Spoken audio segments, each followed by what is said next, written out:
7, 6, 5, 4, 3, 2, 1.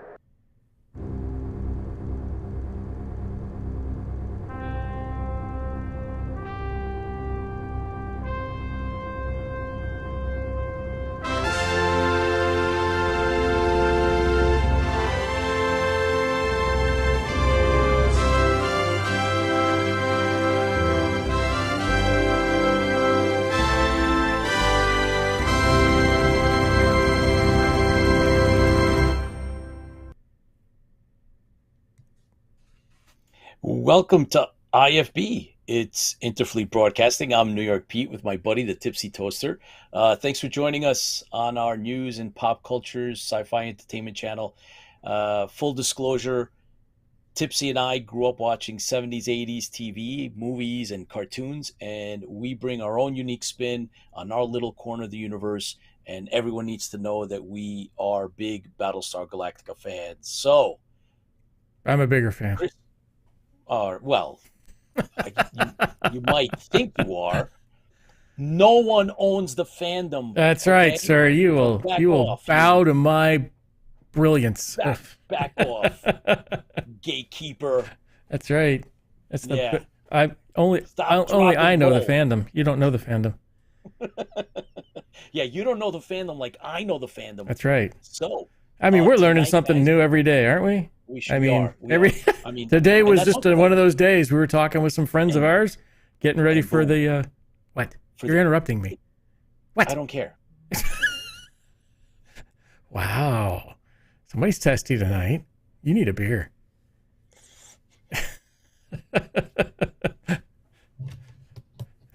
Are we just messing around? Like we just earlier, we were messing around talking to some of our friends that are working on the on the CG. We're like, well, I don't want to. Excited. We're excited. I'm going to use that as the stuff we learned. We talked about today. I think I'm going to use for next trivia contest. So I'm not going to say anything. There. Oh, now you're silent. Now you're giving me silent. The silent treatment? I'm silent. Oh. All right, you got jokes tonight, man. All day, as a matter of fact. You had a lot of jokes today. I was actually impressed. I did say that to you. It was yesterday, I think. Oh. It wasn't today. It was yesterday. Yesterday, you had a lot. Well, on my job, they don't let me be funny. I like being funny. Well, okay. Well, look, everyone, thanks for joining us. Lola, Rob, George in the house. Because Chris is Cylon. It's a disguise. That's right, George, 100%. We have Bran is coming on, give us a Star Trek update. And, of course, we have our special guest tonight, Jim Beard, and we're going to be talking about it's a new book that came out, and it's Rising Sun Reruns, Memories of Japanese TV Shows from Today's Grown-Up Kids. And all I got to say is Battleship Yamamoto. Okay, so one of the reasons why I joined the Navy. And G-Force. G-Force. So we'll talk. We're going to talk. That's G-Force. right. We're going to bring it all up. It's all in the book. Battle of the Planets. Battle of the Planets. That's right. Yep. So that's all in there. So we're going to talk about that. We have Jim. Jim is with us. So let's get our toast out of the way. I mean, Chris, out of the way. You always make it sound like it's a chore. It's not. It's a pleasure. Chore, but I have to remember to do it because I'm ready to get into it, man. I'm not. I definitely need my alcohol before we can get started. That's what to I'm deal with about. all you humans. I have to fuel up with. Right. Tonight's not 10W30, but it's a little lightweight. So, however, we have to thank Superfan Fran. Yes, definitely. She's the one who's been funding our alcohol habit. What you got tonight, Pete? I happen to have something called Terrapin, Beer Company, Athens, Georgia, Hopsecutioner, and it looks kind of interesting because that reminds me of. It's got like a Teenage Mutant Ninja Turtle on there. That's right, and it says 6 varieties of hops in a beer, enough to lose your hop head over. We at Terrapin think so. To prove it, we've made our Hopsecutioner IPA with the choicest buds we could find. We hope you enjoy this. So I think we had one of these once before. Yeah, I believe It was so. good I was then. down in Georgia, I think. Yeah. So this is, so we've had this one. that's- I've had this one. Yeah, that was down there by Georgia. Yeah. All right, well, tonight, Okay. let's see, I have Colossal Claude. It's a cool actual drawing on there. Beer tastes like crap, but the drawing's cool. Just kidding. I don't know what the beer tastes like yet. So this one is been a few decades since a Colossal Claude sighting has been reported. But we're fairly certain that the massive sea monster has been laying low off the coast of his favorite brewery and Cascade, Chinook, Sintra, all sorts of different hops. So it's got tropical, citrus, pine, bitter, and malt all into one. It's 8.2% alcohol. We're getting good there. At least it's not one of those little cheesy IPAs where it's got like 4.2 or 5.1. Oh, what does How mine much is have? in yours? It is, since I'm not accustomed to finding this as quickly as yours, 7.3. There you go, 7.3. You're almost as good as mine tonight. Well, this is isn't like a stout, pure and it's not alcohol. thick, but it's Pure alcohol. it's good enough. So, ready? Yeah, hold on. Now you're running. Now you're like crazed. Ready? It's got alcohol in my hands. Go. Go. 1, 2, 3. Ooh, Oh, the sound. Well, let's get a close up on Pete. That one. Hey, there you all go. over the floor. Well, you shook it up, huh? Now that's just so that's so you don't have to drink it all tonight. Yes, exactly. I'm gonna wipe the beer all over my shirt. There you go. At least it's not on the keyboard, is it? Oh no, this is bad. It's all over the place. So yeah. Got it on the keyboard too? No. I didn't get on the keyboard, guys. So I yeah. Oh, floor will be Okay. sticky tonight. It'd be like being in a bar. You'll be ready. It's gonna be a mess. It's gonna be a mess. All right. Ready? Here we go. Actually, tonight I actually went old school again. Oh, Ready? that thing's got the green mold in it. No, I've got good ones. It's actually really clean on the inside. See, Okay. yours is the crappy one. Mine's Apollo. One name only. We had this big conversation. The one name only. One name only. Oh my God. There's beer everywhere in here now. All right. Wait till your wife gets home. You're in so much trouble.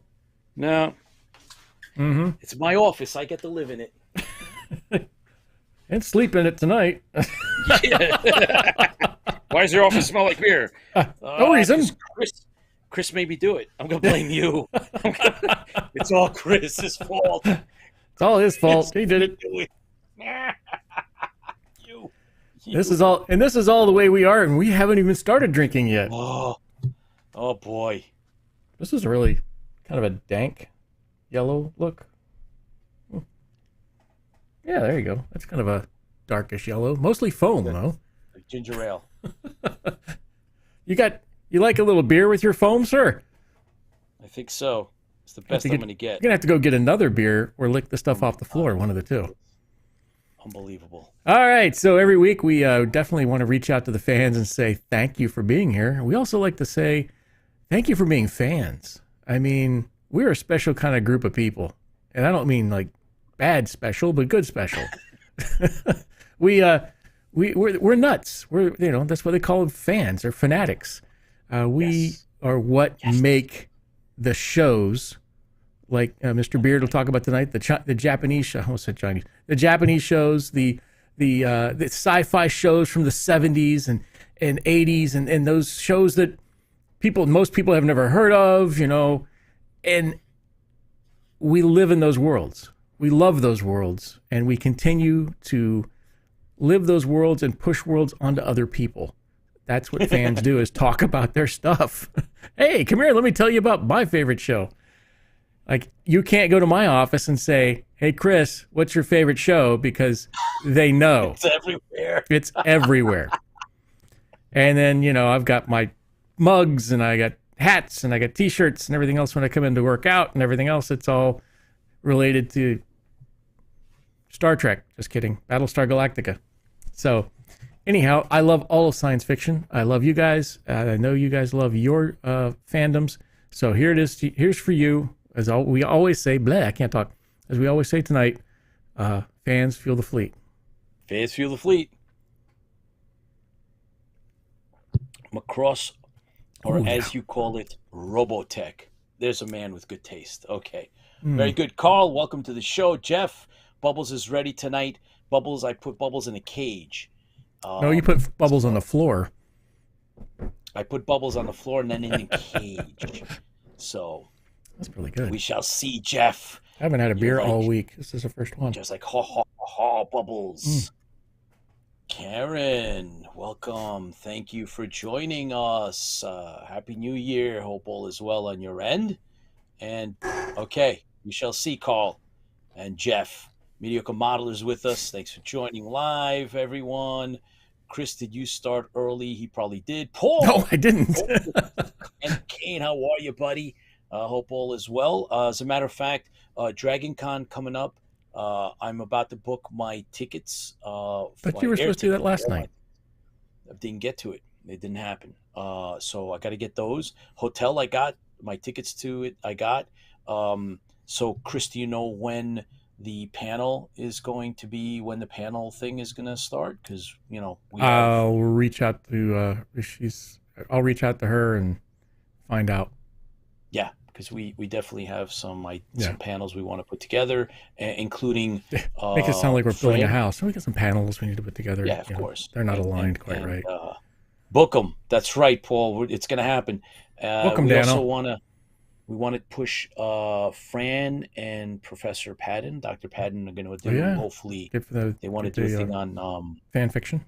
Fan fiction, yeah. So, hey, Fran, what's up? All right, cool, you're here. Yeah, we just talking about the panel and you and Professor Padden doing the fan fiction thing. Sean's with us, Spellstar Bulletin Board, Triple B. Yep. Thanks for joining us. All right, so is Tiny Bean isms Tiny Bean here? Tiny Bean's not here yet. She's here. Give me a second. She's here. I've got to. I'm asking. I've got to align her. She's just a little crooked. Let me fix that. You don't need to get self-conscious, even though I see that you're wearing a pendant that is. So it's part of our movie. It's bothering the. What is that? It's catching the light. Part of our movie. We're gonna talk about that. We're gonna talk about that. I've been wearing it lately when I've been fixing the script a little. Fixing, I should say, adjusting the script. The script is fine. We just want to adjust it to do other things with it and try to make it run within specific times and make sure we cover all of the plot holes that may exist out there, which I know someone's going to find a different one anyways, but that's right. We're going to go Team BSG Viper rules. Absolutely, Jeff. Yep. Kazuel, how are you, man? Thanks for joining us. And all right, I think we're ready now. Okay. Stand by. Right.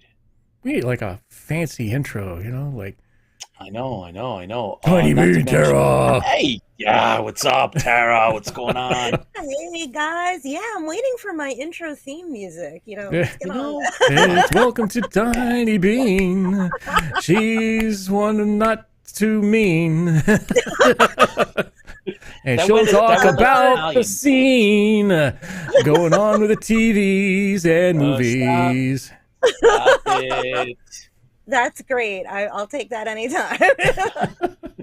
You're too kind, Tara. You're too kind. Paul says hello. Hey guys. So, yeah. Both novels, Tally of the Souls and Loyalty Check, are now on archive, says Fran. Oh, cool. So, got that. That was cool. We talked about that. I still need I've got paper copies of everything but one I've been looking for. I want a paper copy. Yeah, we want originals. I like originals. Paper copies. So Tara, I went through your slides. Some very interesting choices. Oh, good, yeah. We shall see now, because we need to discuss. We need to discuss because I didn't know some of the things that you picked. I didn't know what the heck they were, and I had to look them up. So I saw a trailer for one of them, and I was like, "Whoa, this is Oh, insane!" oh, One of them good. All is right. Can't wait. Yeah, okay. at least one of them is insane. So yeah. Yeah, I was like, "What the heck?" All right, Insane in Yeah. the membrane. that's right. Okay. Cool. Okay, I think I'm ready. Hang on. okay, hang on. All right, it's always about the hang on. Lola says hello. Hey, Lola. Jeff, of course, in his own way. Uh-huh. Let's see. Tara, Gilded Age Season Slideshow. 2 comes out next week. Went to Troy, New York, saw the set. They have a dinosaur barbecue there now. That's from John. Oh, What? John won. that's amazing. Yeah, really looking forward to Gilded Age season 2. That's going to be great. They Huh. did some great filming around the Hudson Valley. If you're from the area, you might recognize a lot of stuff. Cool. Very cool. He was up in Troy. What the heck were you doing up in Troy, John? Maybe I shouldn't ask. Just leave You that need alone. to ask. Yeah, Don't, yeah. Don't ask. There's, Mm-mm. gives you deniability no. when the police come by. Oh, Oh boy. So Tara, we have Jim Beard yes. is in the yes, he's gonna follow you as our guest tonight. And he'd been on the show like almost, 2 years ago. It's incredible. That's So right. he's Oh my got God, was it 2 years already? yeah, just Time about. flies when you're having fun. Amazing. Yeah. Yeah, it's great. Good book. Really good book. I enjoyed it because it brings you down, like a memory lane type of thing, and we'll get into it later on. It's all about the Japanese influence on, television shows that we watched as we were growing up, and Yeah. And some of us didn't reminiscing even and stuff. realize they were Japanese, like me. When I watched them, it was just another cartoon. It was out of It was sync, but it Chinese. was just a cartoon. Yeah. It was the best cartoons, but it was cartoons. It was always That's a right. Saturday morning for me in Casper, Wyoming. Casper, Wyoming. We shall see. All right, cool. So, All right, whenever are you are ready? we ready? I Yeah. think I'm You ready. ready, guys? All right, let me check. Go. Yeah, we are. Boom. Yay! All right, guys. Well, let me jump right in. Hello, IFP. Welcome back to Tiny Bean's Corner, where we discuss new and interesting shows, films, and pop culture that I think IFP fans would appreciate. Happy 2023. And yes, we are in the middle of what film fans often call Dead January. But there are a few gems out there that I think are worthy of your viewing to tell you about. First up, we'll start in previews world. Some fun stuff to look forward to in February and March, starting with M. Night Shyamalan's newest offering, Knock at the Cabin. Coming to theaters February 3rd, so just a couple weeks away. This looks like a nice, gripping thriller, and it stars the always delightful Dave Bautista, and the cast that includes Jonathan Groff and Harry Potter's Rupert Grint. And it boils down in a nutshell to, there's a family vacationing at a wooded cabin, and they are suddenly overtaken by some armed intruders led by Bautista, and they are given a choice: save your family or save humanity. So, looks good. Like most of Shyamalan's stuff, details are kept close to the vest, but what I have seen and heard so far gives me high hopes, so check out the trailer when you can and tell me if you agree. Oh, Tiny. Now, I yes. want to interrupt real quick. I Sure, saw sure. this. So we're doing research. Well, we do research on a lot of things in my job, but one of the things we're doing research is 360 and 180 video. Oh, cool. They have this movie in. Some of it is in. They brought it to one of the things, and it's a 180-degree video, so you can actually look around and the spatial audio too.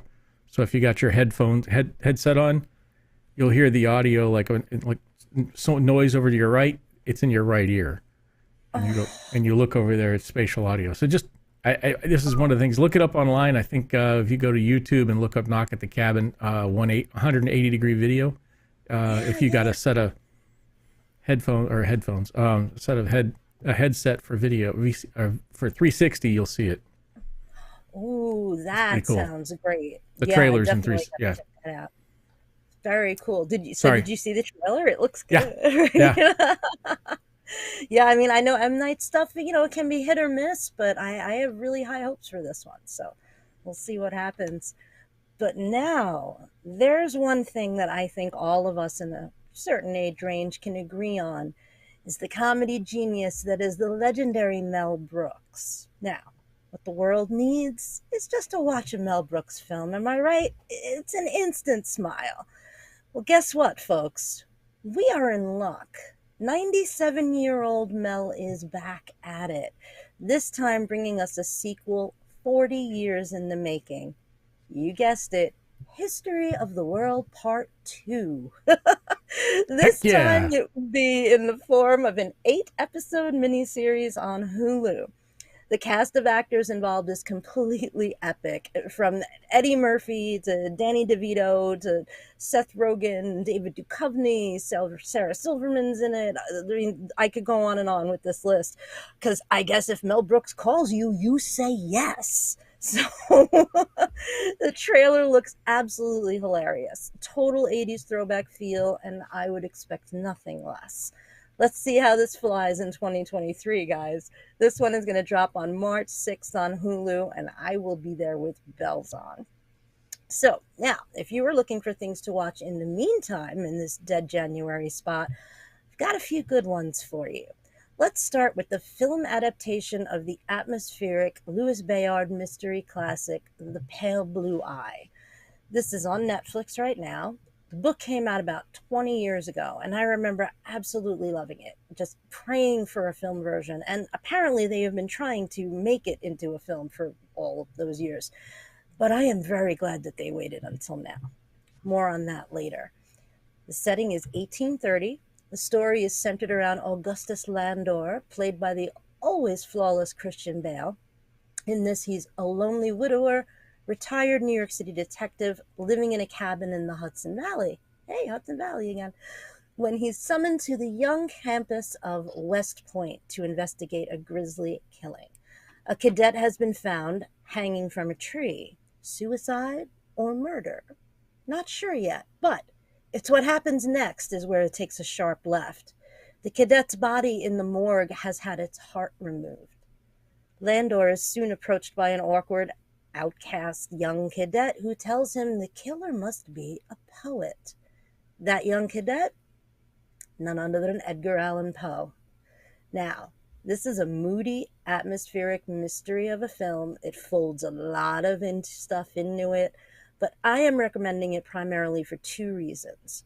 The cast is outstanding, from Christian Bale to Toby Jones, sci-fi royalty Gillian Anderson, in a role that I would never have imagined her in. All giving incredible performances, but primarily, see this film for Harry Melling. This is why I'm glad they waited till now to make this film. He plays Edgar Allan Poe, and far from just having a good resemblance to the father of horror and creator of the detective genre, his performance will blow you away. He delivers a monologue which brought me to tears. It's some of the best acting I've seen on screen in a long time. So keep that name in your head. Keep your eyes on this young man. I expect a long and lustrous career. Second reason to watch, stay with it to the end. Just when you think the central mystery is solved, game over, oh no. There is a twist that will shake you to your core. Exceptionally well done and a great adaptation of a great book. The Pale Blue Eye is currently on Netflix. Now, next up, the long-awaited film adaptation of the PlayStation classic game, The Last of Us.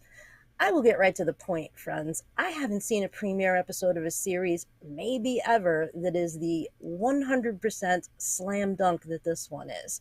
And it's not just me. This is HBO's second biggest premiere in over a decade. It has a Rotten Tomatoes unheard of score of 99%, IMDb rating of 9.5. I mean, well, Wow. we can't all be wrong. So yeah, this is it. This is the one you want to check out. Fans of the game are calling it breathtaking, absolutely true to the source material, made even more hard-hitting by the stellar performances. Rolling Stone actually referred to it as the finer version of The Walking Dead. So if you're a Walking Dead fan, this is for you. It's already being called by multiple outlets the best game adaptation ever. It stars Game of Thrones alums Bella Ramsey and Pedro Pascal, yes, of The Mandalorian. I mean, this guy is good. We're following this epic tale set in a dystopian future, civilizations collapsing from 20 years of an outbreak of what I call mushroom madness. It turns victims into a type of zombie creature. The main character is Joel, played by Pascal, and after the first half of the episode, which is modeled on the game's prologue, we see Joel and his daughter, Sarah, played by delightful Nico Parker, and their normal life before suddenly, epically, everything just goes boom. Flash forward 20 years to the show's current day, and we follow Joel in the aftermath and how he meets Ellie, played perfectly by Bella Ramsey. Without giving too much away, I can tell you they nailed the tone, the look, the feel of this world. Think World War Z or I Am Legend. And add to that the actors, they just work together brilliantly. And hey, any show that can end their first episode with a Depeche Mode song over the credits gets a huge thumbs up from me. So do not miss this one, Fleet. It's on HBO. Last up for this week's, anyone out there watching Tulsa King? Heck yeah. What? Isn't it good? It really took me by surprise, man. Now, I am a Stallone fan from day one, and I was thrilled at the prospect of his first TV venture, but I didn't expect it to be this good. If you are missing The Sopranos, look no further. This is created by the guy who brought us Yellowstone, Mayor of Kingstown, 1923. Tulsa King follows mafioso Dwight Manfredi, newly out of a 20-year prison stint, when his aging mob boss sends him into what amounts to exile. He's tasked with going out to Tulsa, Oklahoma to start a new branch of the family. Doesn't take him long to get his own local crew of misfits, and soon a whole lot of hell breaks loose. Like I said, if you like The Sopranos, you will like this. It has some wonderful touches in the writing and execution. For example, Dwight, he's been in prison for 20 years, mostly reading and studying the classics, so he's very well spoken and philosophical, but he doesn't know how to work his cell phone. He dresses in these polished Italian suits with elegant shoes and the pinky ring, looking like a fine gentleman, but oh yeah, he can be a brutal killer who does not hold back. In some cases, completely justified. Stallone is brilliant here. This role is just tailor-made for him. There's so much good stuff going on in it, right? I mean, it's just like perfect for him, absolutely. And I honestly find myself looking forward to it all week long. I'm like, oh my gosh, is it Sunday? Is Tulsa King on yet? It's getting some great reviews. It's already been renewed for season 2. Tulsa King is on Paramount Plus. So check this one out, guys, and get back to me. And that's all from my corner of the fleet tonight. So back to you, Pete. I can tell you Tulsa King has been my favorite, and I didn't know that Sylvester Stallone was such a good actor. And you always see him in all these other ones and you know, action shows and everything else. He really this role was made for him. Perfect. Oh, yeah. I mean, he does such a great job on it. I mean, there's a lot of scenes in regards to, you know, his heart being broken because his daughter, and he's been gone for so long, and you know, the betrayals that are in there, and then of course the end of season was like, the hell happened? Yeah, I know. And there are supposed to be 2 more episodes coming. It's supposed to be a 10-episode season, and they've dropped the first 8, and then the last one was like, I guess that's the end, because it was like, whoa. Yeah. And like you said, there's these great moments and these fantastic acting, but it does not want for action. Oh no. Or there's plenty. It doesn't want for action or story, which really shocked me. I mean, normally you get an action show that's, this was, I don't know who wrote this. I have to go back and look at the writers and see what else they wrote, but it feels like Sopranos / Breaking Bad. Yeah. Wow. Yeah, it's definitely that level, Pete. I think you would really enjoy this one. And I know I would get Paramount Plus just to watch this one. That says a lot. Seriously, if you have Paramount Plus, it's worth it just for this. Totally. But yeah, it was created by the guy that created Yellowstone in 1923, and Wow. what's the mayor of Kingstown? It's Taylor Sheridan. He's the guy. Wow. So yeah, his name has become pretty synonymous with some quality programming, but this one is my favorite. Very, very cool. Wow. Well, I Um, haven't had a chance to watch. I've been distracted with other projects, but I know that John One says 1923 is good. Sci fiction. Owen is on. Thanks for tuning in and supporting, brother. He says he's putting a plug in for the Ark on Sci-Fi, which John One talked about. I think it was last week. So that's coming up February 1st.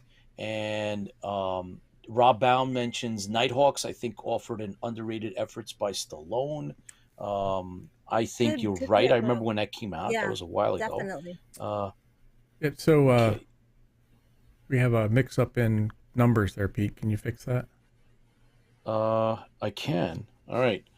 Yeah, I can do that. Because it's going to continuously go back and forth here. So Okay.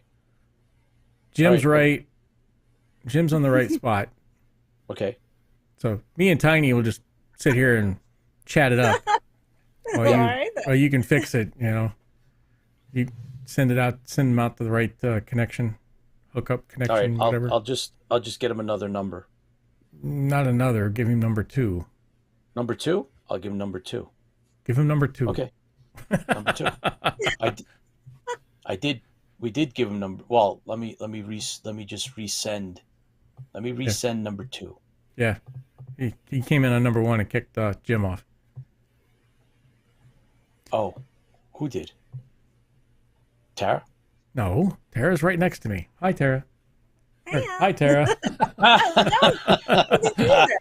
How are you today? So while Pete figures this out, why don't we sit and talk for a minute? You know, I really Very love brief. Tulsa King. Yeah. Oh, that's just like what was that? What was the name of that show where the stars were in the boxes? Come on, guys. What was that? Hollywood Squares. Hollywood Squares. That's what we're There we doing go. tonight. Yeah. We're doing IFB Squares. Yep. Oh, Yep. great. Who gets the middle square? Yeah, Yeah. I'm the X. Yeah. Oh X. man. X. It's somebody else got the O. Yeah. But Excellent. so yeah, I mean that's so. You know what I've done lately is since I could not find, and we'll cover it probably in the next week or so.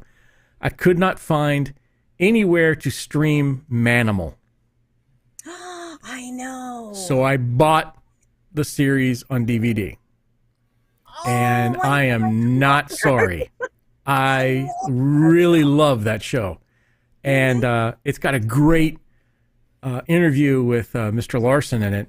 And he talks about, the show and how, some shows are failures and some shows are not. But this one should not have been a failure. It was really good. No, It was an Saturday excellent Night Live, idea.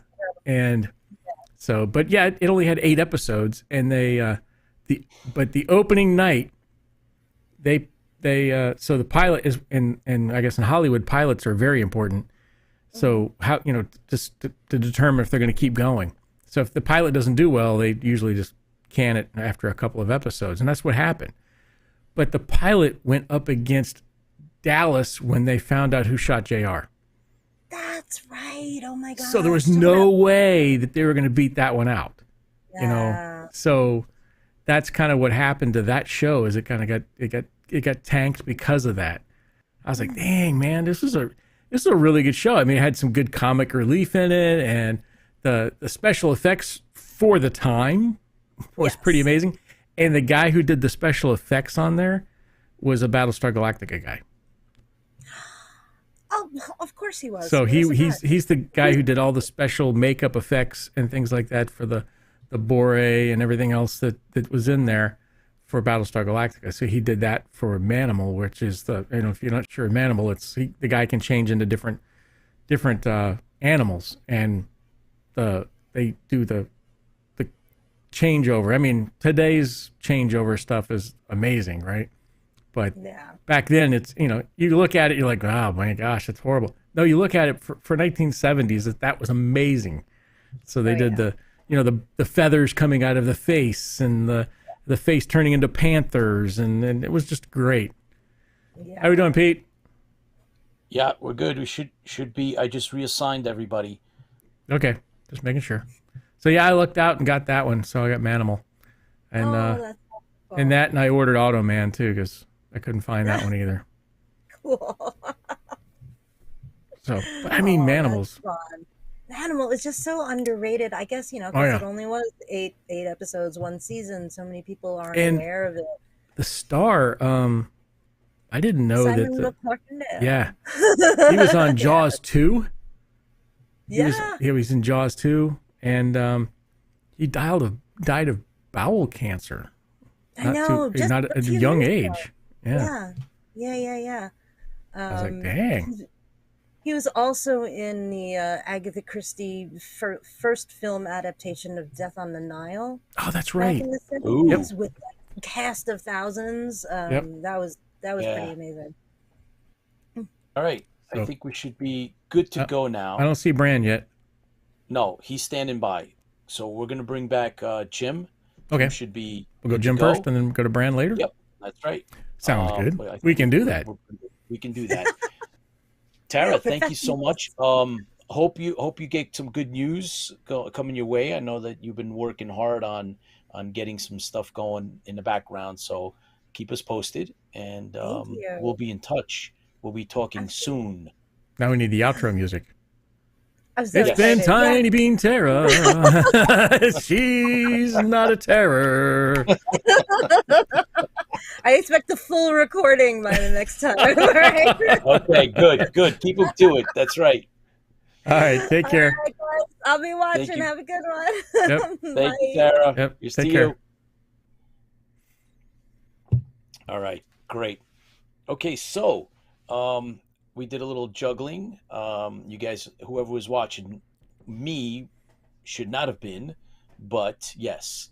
So I resent links for guys need some mushies for Pete so a Daggett can rescue him. Correct. Actually, I actually looked up the recipes for mushies, so I actually have a recipe for mushies. You did him. You made them once. Yep, made them once. Yeah. Actually made them. And we got that recipe from the writer Thompson. Who? J.J. Miller? No, the one who wrote Fire in Space. Oh, Terrence McDonald. Terrence McDonald, thank you. I know Thompson, Yeah. Terrence. I don't know, Terrence McDonald. He told me what they were, so I went ahead and made my own first recipe for that. So we'll have to do that one night, Say, hey, do it again. We'll have to Mushy do that. Say, hey, peas, we'll make some mushies, and I'll teach how to make mushies. Yes, we will. We didn't make protein though. We gotta figure out how do you make protein. Protein doesn't sound good at all. The protein bars, I guess. Yeah. Well, no, this is, hey, the protein's okay. You see Cassiopeia and when was it the Long Patrol? So it's she's got the protein bars and Athena's got the mushies, and they just anyways. You Battlestar Galactica people know what I'm talking about. Other people are like, yeah. He's crazy. He's crazy anyway. But Baz, thanks for tuning in. Appreciate it. And all right, so if you ready? Is Jim with us? I'm ready. Yeah. Jim, is Jim? Jim, are you with us? Yes. I think he's with us. Oh, boy, buddy. I didn't even say a single word, and I got booted off the show. Wow, it's a preemptive strike. Hollywood for you, buddy. Is that what it is? Yeah. Okay. Just a little mix-up on numbers. I'm not that controversial. Jeez. Well, I don't know. I mean, I read part of the thing is like, you went back and watched Speed Racer and said, I can never watch it again. Because it's not the same as I was when I was a kid. Yeah. There's a little story behind that, and it was a sad day or whatever. But listen, I got to tell you something. Nothing is sadder than hearing you two argue. Fandom weeps when you two fight. We don't argue. Yo, Jim, I didn't know we had that effect on the fans. I don't know if that's Yeah, really yeah, good.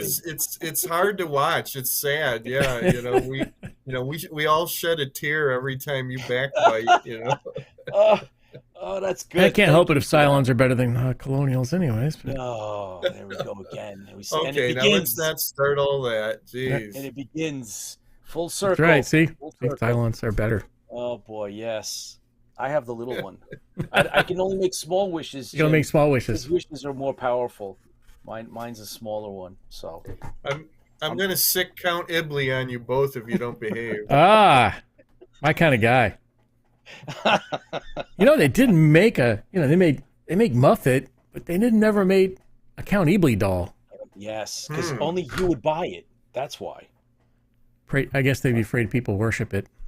Oh please. Yeah. Oh my God. Well, what Well, form would they make? Yeah. Would they make this pleasing form or is Or the It would have, oinky like, type piggy form. change the mask, change the head. You could put on that, that Lucifer head, and then Yeah. it'd be the other one. So I There we think go. you have I think you have something there, Pete. I really do. Yeah. I'd buy it. there you go. I'd buy that for $1. Yeah. So See, Jim, that's those kind of things that some people don't get. I say, I'd buy that for $1, and people just don't get it's like RoboCop. you gotta say it louder. You gotta say it louder. That's the problem. No, they just don't get it. They don't know where it's from. I mean, the kids that work for me, and I mean kids, they don't get half the stuff we talk about. Kids alone. Not everybody, was lucky enough to be born into the wonderful era that we were Oh yeah, born into. So Pete didn't get up early today, so he got up at 9:00, and I sent him a video. Did you watch that video, Pete? I did not get up at 9. I did not get up at 9:00, and so therefore you can take that all back. Did you watch I'm the not gonna video? answer your question. I'm not going to answer the question. I'm not answering the question. Stop, you two! Stop! Just stop! I don't Jim, want. we I don't need want to you. have to separate you two. Okay. We need you to Oh, come on the oh, show. Just go like wait, this, I Jim. am. Just go like. Jim, we need you to come on the show more often. we need a referee. We need a referee. So I can do that. good. We'd like to have you, Jim. We originally had you on a while ago, and it was because of this. Yes, Somewhere Beyond yeah. the Heavens. Yeah. And we had a really good time. And look who's on the front cover there, Pete. You see any colonials on the front cover? No, because you exterminated them, evil person. Not a single Evil- colonial on evil- that front cover. Evil. Anyway, Because Cylons rock. stop right there. You're off camera. However, we had brought, now that you took Jim off. Okay, there we go. So There we Jim had come on a while. We talked about it briefly right before we started, like almost 2 years ago. And it was about Somewhere Beyond the Heavens, exploring Battlestar Galactica. And now you're coming back because we're going to talk about Rising Sun reruns, memories of Japanese TV shows from today's grown-up kids, which you edited, Jim. So, And he's got a story in it. Not just he edited it. yeah, we got to talk about And it. I published it too. And he published it. Yes, Becky Books that's your publishing company. Yeah. Yes. One of the two of my publishing Oh. firms. I'm also Flinch Books to do fiction. Excellent. Well, we thanks for coming back. Thanks for, we Thanks told for putting you up with back in us. the day. Yep, we said come back, and here it is. It's time again. Now, Rising Sun reruns. It was released 2022, I believe, towards the end of the year. Is that correct? 'Cause It's only been out for copyright just a few months. Yeah. few months. Yeah. Yeah. I read it, and I enjoyed it for the reasons that you mentioned in the forward. You talk about, what it's like to be a kid and your recollections, and that there is that you've proven that there is a place for your style of books. People like to read others, other, um, Accounts. their viewpoints, Yep. their experiences, and we their relate. memories. Yeah. Yeah. There's the if we're doing our job right, because this is the third book in a series, and the series is called Memories from Today's Grown-Up Kids. First volume is GI Joe. Second volume is Dark Shadows, which the Dark Shadows one was published early last year, and so the Japanese TV shows is the third one. I think I'm trying to tap into something here, and that's like a shared world of memories. If we've done our job right, you're going to read these essays from all these wonderful writers talking about stuff from their childhood, and you're going to say, "Wow, that's my own experience. That's exactly what I was doing back then, and that's the shows that I watched." So yeah, you're right when you say that. It's sort of like you're tapping into a collective memory of sorts. Yeah, And yeah, exactly. so when you read the book, guys, when you actually get to this, I thought it was really cool. So you kind of go through each one of the essays, and Mhm. you start looking for, okay, so what was he, everyone's from different places around the United States, and Yeah, eventually exactly. I got to the New York City guy, which I could relate to perfectly. Good. And Did you read it in the New York City accent? I don't understand you, Chris, so you need to speak proper Stop. English. So Joe, did you read it in New York? Hey. now you're being offensive. Being offensive. Chris, go to your room. Aw. No cartoons for you, Chris. Yeah, That's right. Yeah, Done. yeah. But it was a lot of fun, and Good, good. you see these, like the essays, they'll begin. I'm not sure if you did this on purpose, but it seemed like it started out with someone that was a little older than I was. I'm mid Yeah, 50s, and it sounded yeah, like it was someone that had been watching things early, before my my decade, and then yeah. it slowly That makes its first way. that first essay is by Bob Greenberger. So Bob would be a recognizable name to comic fans. He was a longtime editor at DC and writer. And yeah, I mean, he's not here, so I can say he's a little bit older, just a little bit older than some of us. And he wanted to start right off and talk about the very first anime series that came to the United States. So basically the book is talking about all these great imported Japanese shows. All the shows that originated in Japan but made their way to Western television. And That doesn't Bob hurt. said, "Hey, I want to talk about all those first anime shows." So in the book, we're talking about not only animated shows, but we're also talking about live action shows. So I mean, we've got everything from Ultraman, of course. This whole thing actually started because of Ultraman, because that's what I would have watched, the Ultraman shows when I was a kid. We've got Johnny Sacco and his flying robot, Astro Boy, which was a Oh, Astro cartoon, Boy. Battle of the Planets, Space Giants, Speed Racer. There's another cartoon in there, Robotech. And then we take it all the way up to the very last essay is actually Mighty Morphin Power Rangers, Yes. which is a Japanese show. Earlier on, one of you, and I don't remember who it was, you hit it right on the head, because you said you either didn't know the shows were Japanese That was when you me. watched them as a kid. Yeah, that was Chris. See, he is good for something there, Pete. Yeah, every so once in a while, I'll get something right. I'll push the wrong damn button, but I'll get something right. You either didn't know the show was Japanese, or if you did, you didn't care. Yeah. It was just another cool show that you really, really wanted to watch.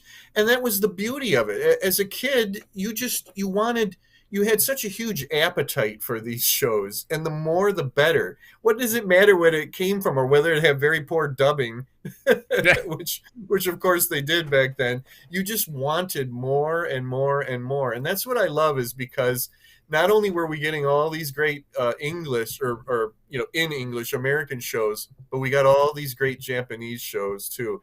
And that's what this book is about.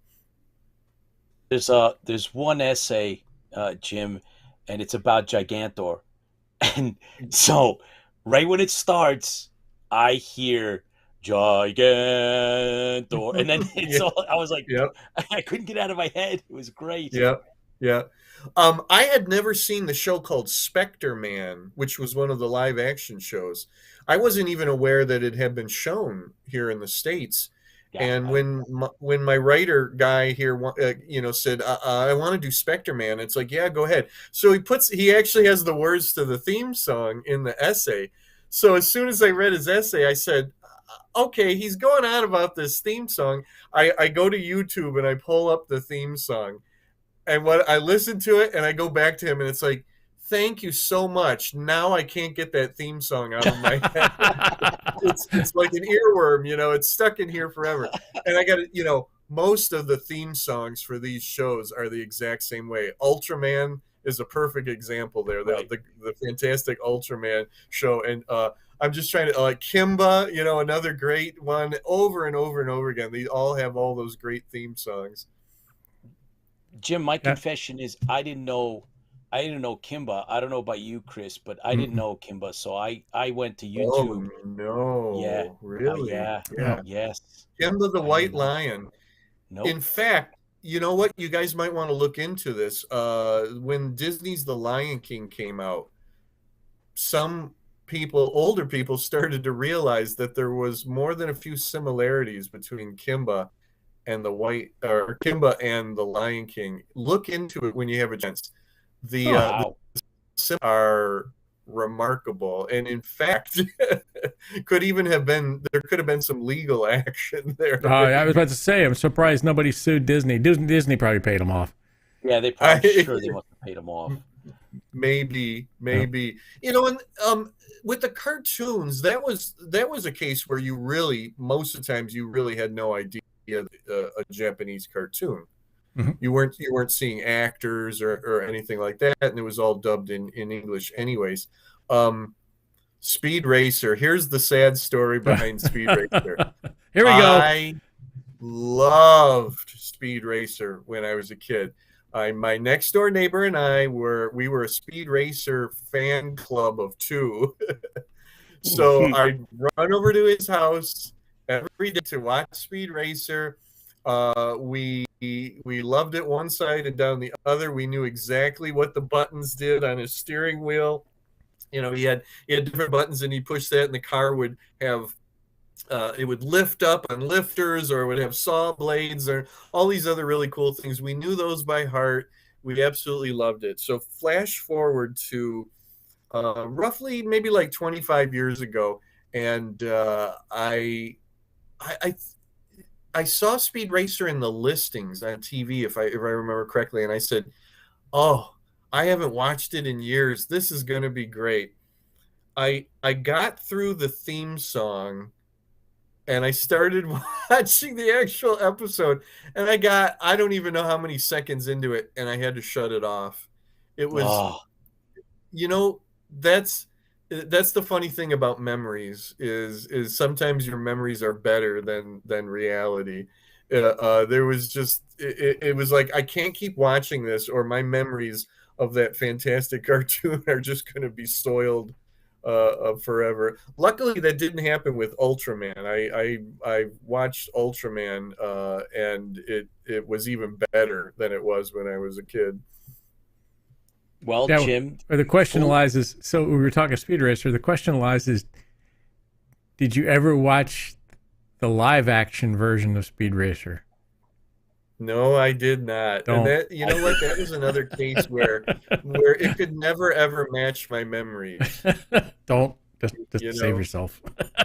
I did watch And it. it's I did funny. I've watch it. heard good and bad things about that film adaptation. I've had some people who've actually urged me to watch it. That it was, they felt it was the cartoon come to life, and then I've had people tell me to stay far away from it. My opinion, stay away. It's just like the live action Sonic the Hedgehog. Yeah, Nope. you can take it or leave. I think you're better off, Jim. If you ever have downtime and you're willing to, if you want to like round yourself out and be able to say that you saw it, that would be Okay. the motivation. Otherwise, yeah, I remember watching it and I was not as happy as I thought I was going to be. However, full disclosure, when G-Force came out on DVD, I went out and I bought it, and I got through 1.5 seasons of it, and I had to stop. That's as far as I could go. I was like, what am I watching? It can happen. Yeah. I couldn't. But I can watch Star Blazers. Matter of fact, I have all the comic books too. Star Blazers is good. Yeah. I have the Star Blazers comics too. Yeah. I don't know, I don't know why that works out that way sometimes.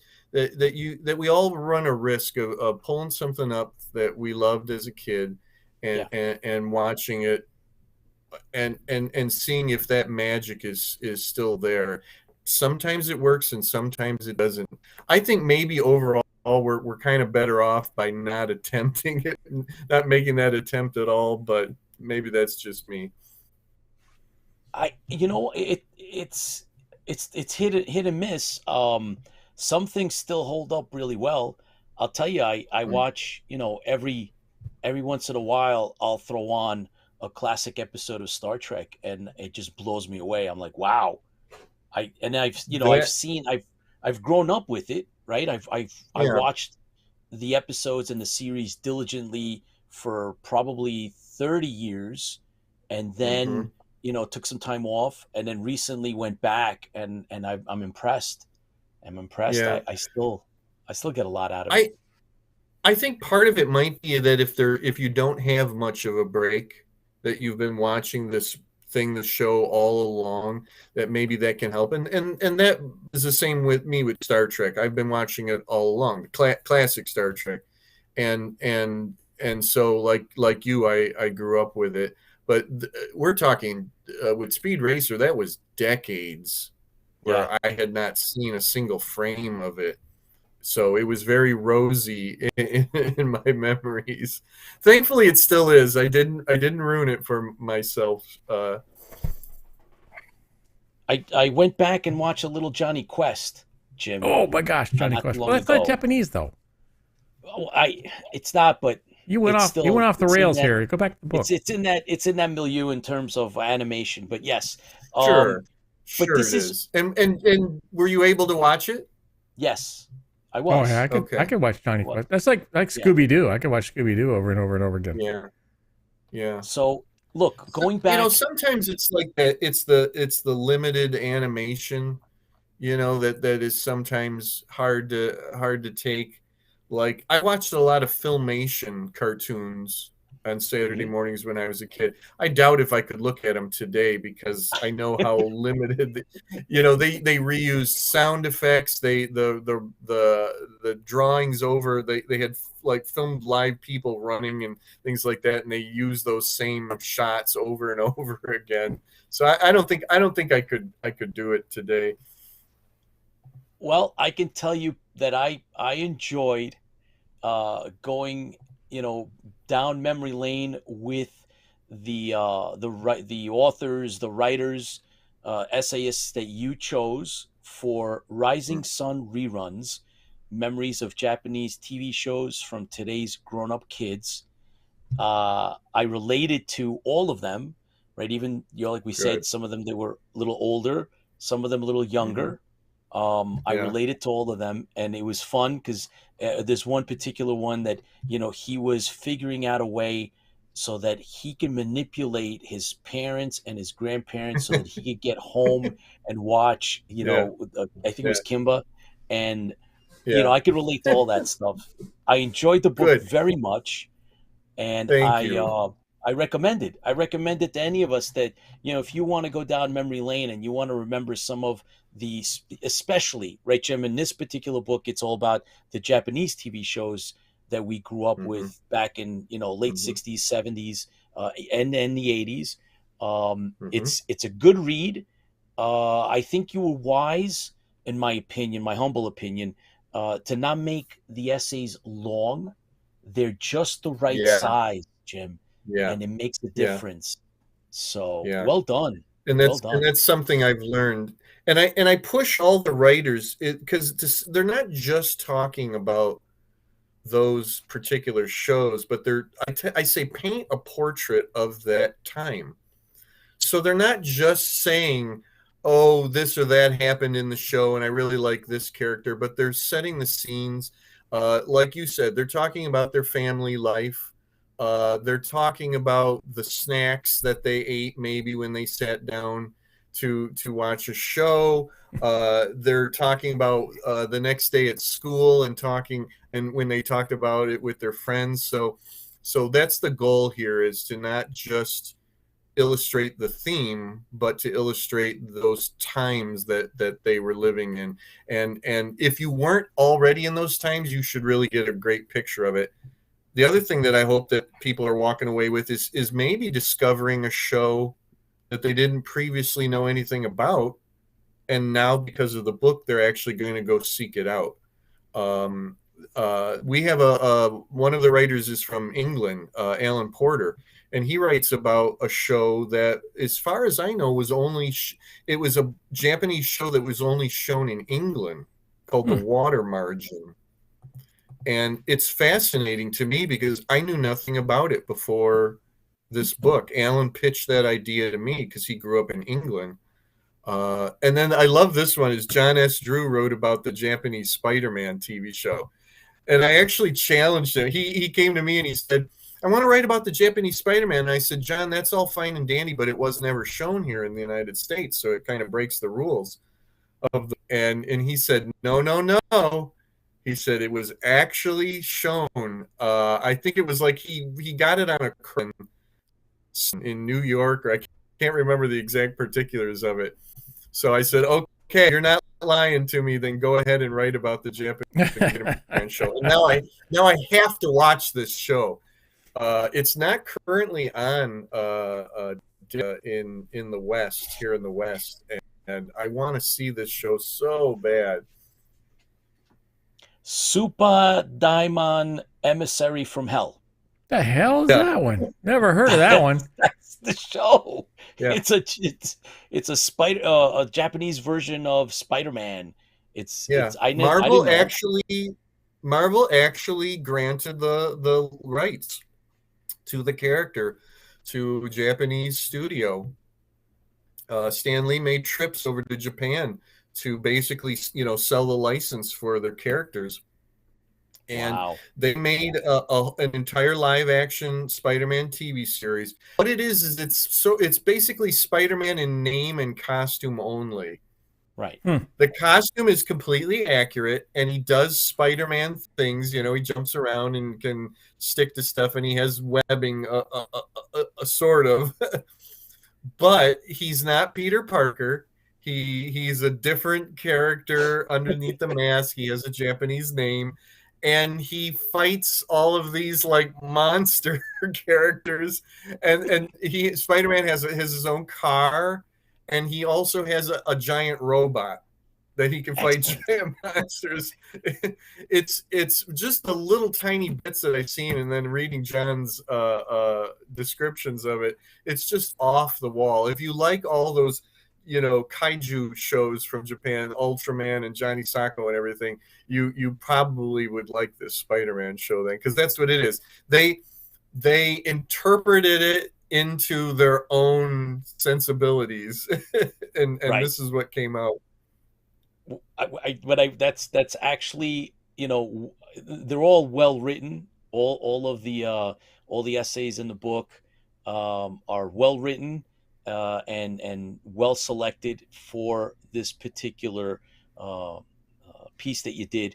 But that one I found the more fascinating. That was the most fascinating of all of them. Mhm. And yeah, well, you kind of explained it, because otherwise I was like thinking to myself, man, I want to have to, that one I would love to watch just for, you know, everything that you said, because he explains it in the essay. He goes through it. He explains it. Like if there's a giant creature, then Super Spider-Man has to send his giant counterpart to go fight it. And I was like, wow, Right, right. that's crazy. But you know, I'm uh, crossing my fingers that we'll get a proper release of it on disc.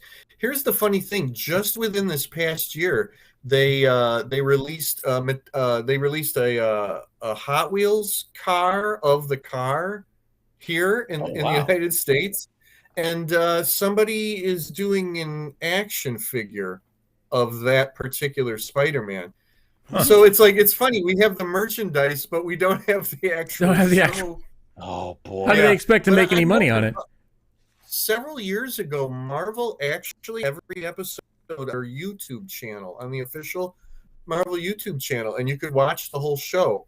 And I for some reason wasn't aware that it was up there. And then they took it down at one point, and it's never been up wow. again. I don't support bootlegs, and I certainly wouldn't buy one myself. Being an IP owner myself, that's just wrong.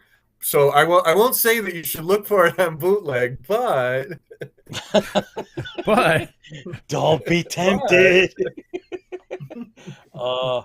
Jim, John, our very own news anchor, John One, wants to know, which show would you like to see remade? wow, that's a really great question. I mean, Oh yeah, Ultraman has been remade, yeah. time and time again. Ultraman is still going on in Japan. They have series. Ultraman is basically the Japanese version of Doctor Who. It's been running since the 60s. I mean, as far as it's a cultural icon in that country. It's been running for decades now, since the 60s, and there have been many different versions over the years. Okay, here's one that I would really like to see. Somebody do Johnny Sacco, but do a brand new version of Johnny Sacco and his flying robot. Wow. I think that Okay. would be really fascinating. Well, listen, they did a movie called Shin Godzilla. They just put out last year. Japan had Shin Ultraman, which just received a 2-night showing here in the United States, and it's like a modern version of Ultraman, but a big budget movie. And then next year, or this year in Japan, hopefully next year here in the States, they've got Shin Kamen Rider. Kamen Rider being one of the famous Japanese long-running shows. So who knows? Maybe they'll do Shin Johnny Sacco will be next. But that would be a really wonderful one to see a new, cool version of. One last one from our very own unofficial fact checker, Rob Baum. What's your favorite among the animated offerings from Japan? Well, it's probably still going to be Speed Racer for Okay. me. Okay. I liked Kimba a lot, but it's not a science fiction show. I liked it just fine. Girls tended to like Kimba, Right. more. But going into the 80s here a little bit, then I really enjoyed Battle of the Planets. yes, Right. I remember that we were all still on a Star Wars high when yes. that hit TV, and they really tried to hit, like, Seven Zark 7 was kind of looked like R2D2, and they were trying to. If you read the essays about Battle of the Planets in this book, the essayists talk about the American version is fairly different from the Japanese version. Yes. They changed relationships. They built all different things going on in it. But I remember really, really enjoying Battle of the Planets for many different reasons. So maybe, like, as far as the 80s go, it would be Battle of the Planets. Good choice. Good choice. Which one was it? Jim, what do you- Was it G2? The one of the birds. Force. G-Force. Okay. G-Force. Well, Yeah. yeah, that's Battle of the Battle Planets. of Planets, In- right? Same thing. Yeah, in Japan it was G-Force. Right. Yeah. So Jim, what's I mean, this is fresh. You know, we're talking, you know, this book that you have out is like we had mentioned just before, Rising Sun Reruns is fresh off the press, only a couple months out. Obviously you must have something else that you're working on. Is now the time to talk about the future, or do we just hover Sure. on this? Well, I have another volume in this series in the Nice. works right now, and if all Oh, goes wow. well, it may be out in March. So volume 4 is actually going to be childhood memory of all those great old school tabletop role playing games. Yes. Whoa. Probably not Oh, any I Avalon got Hill it. games, but I So got one. the same, idea. So all the essayists had played games as a kid, meaning they couldn't be older than 18, between the years of 1974, which are the very beginnings of Dungeons and Dragons, and then all the way up to 1987, which is the final year of first edition AD&D, Advanced Dungeons and Dragons. In 88, they began second edition, and that goes beyond me. It's like we stopped right there. So within those years, so we got SAS talking about D&D, of course, that being the big one, but we've got so many other games. They're talking about Traveler, they're talking about Champions, they're talking about Villains and Vigilantes, they're talking about I'm trying to. I think somebody mentions the game Boot Hill, which was the Western role-playing game. I played that one. The original Doctor Who role-playing game, the original Star Trek the role-playing game, the Marvel Superheroes role-playing game. So it's been really, really fun putting this one together. My favorite TSR game was Sorry. Was there a Battlestar Galactica role-playing? There was for the newer Battlestar Galactica. Okay. I have the board game.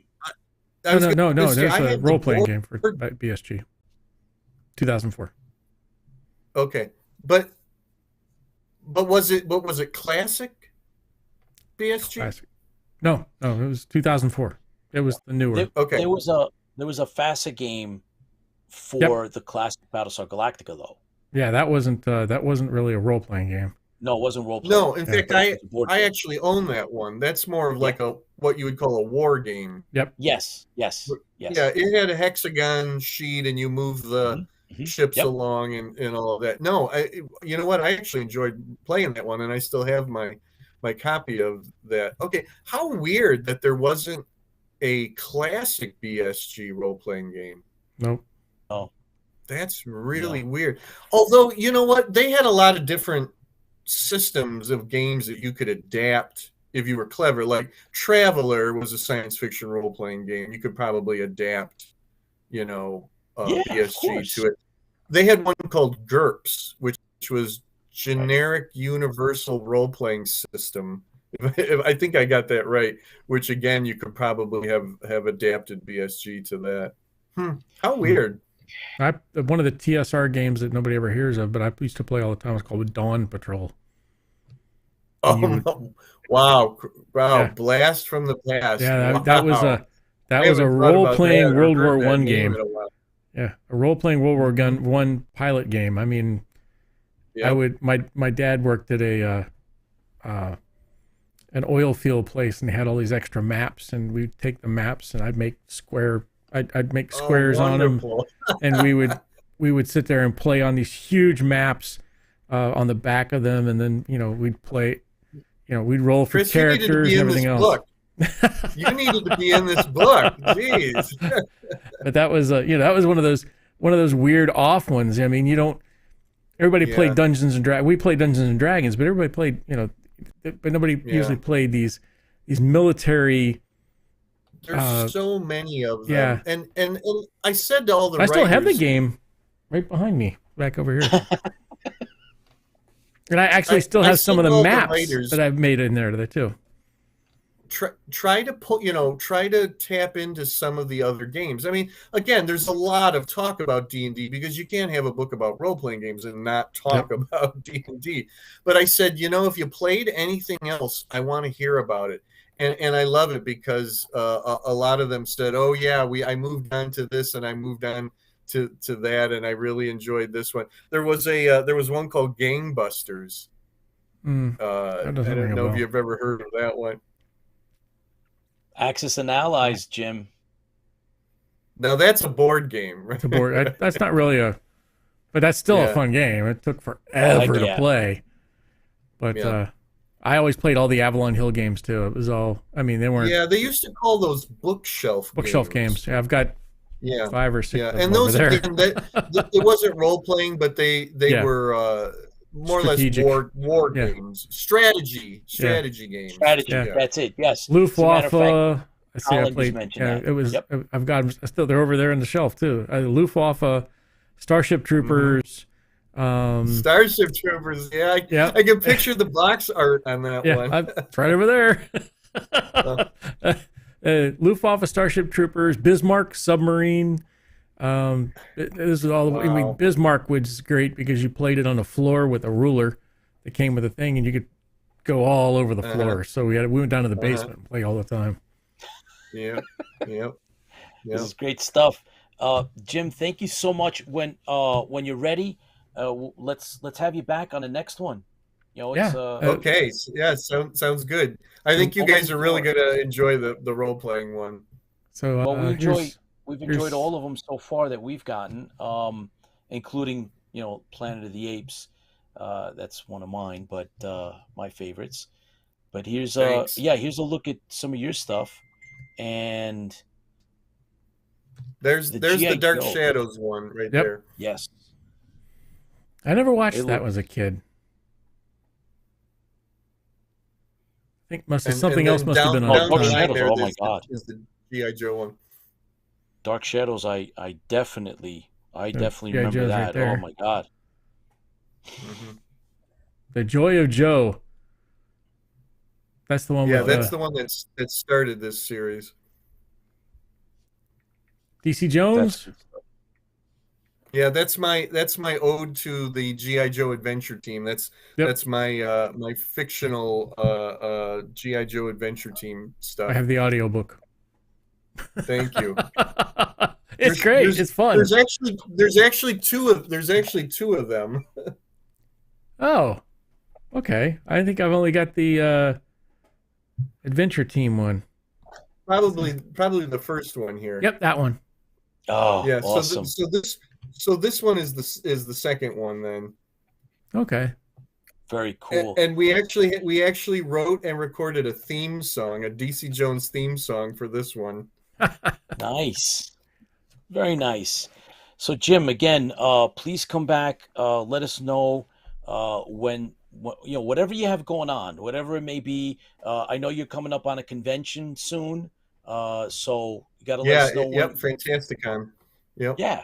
So come back. We want you back, Jim. It's open door for you anytime. Just shoot me over email. We want to have you back. I appreciate it. It's always nice to visit the fleet. That's it. You got that. Thank you, Jim. And fans feel the fleet. This one's to you, Jim. Thanks for coming on, and we enjoy your work. Thanks for doing it. Thanks, sir. Thanks, guys. Fans and authors fuel the fleet. And authors fuel the fleet. Here's to you, Jim. Take care. Take care. Take care. Thanks. Oh, that's awesome. All right.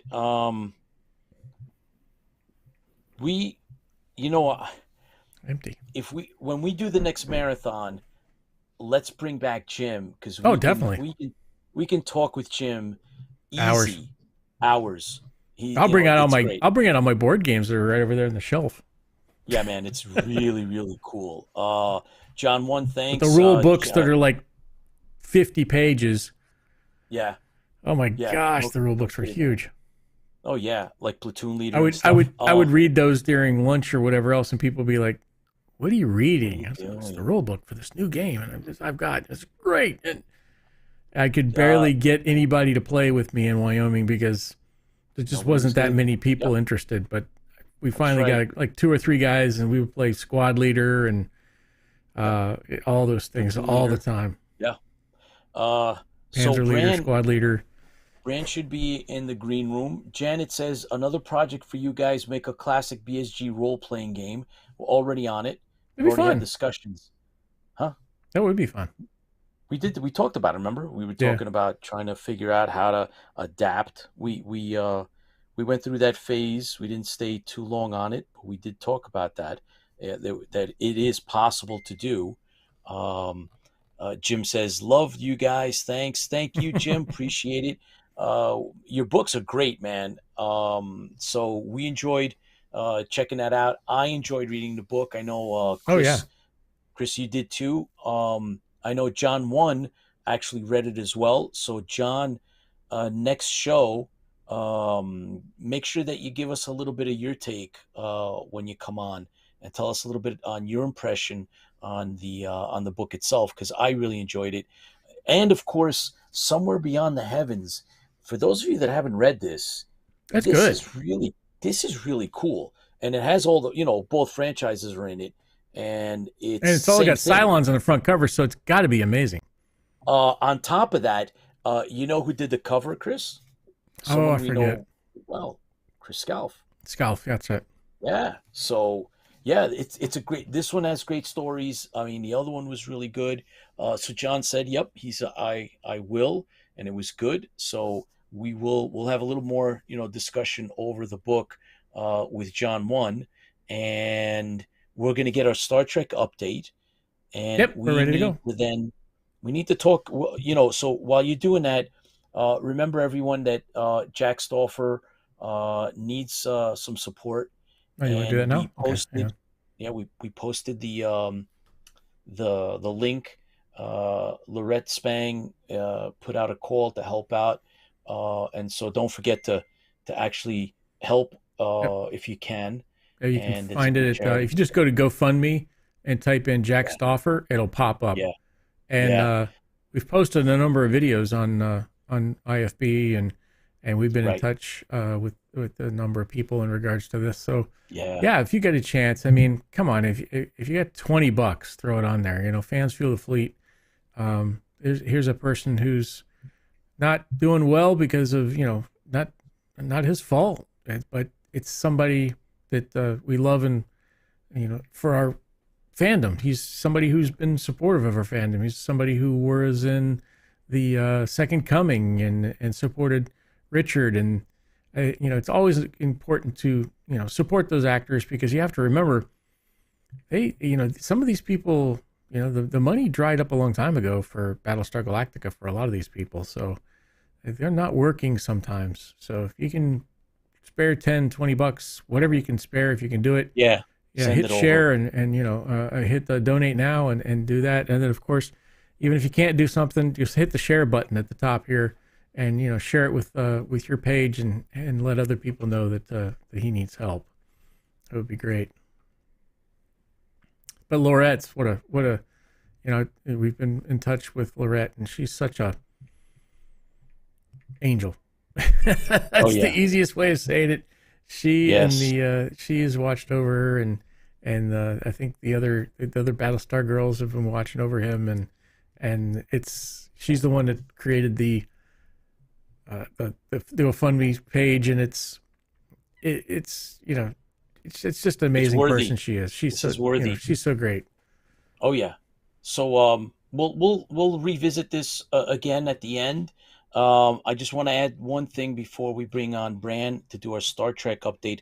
To Boldly Go: How Nichelle Nichols and Star Trek Helped Advance Civil Rights is a book that just released as well.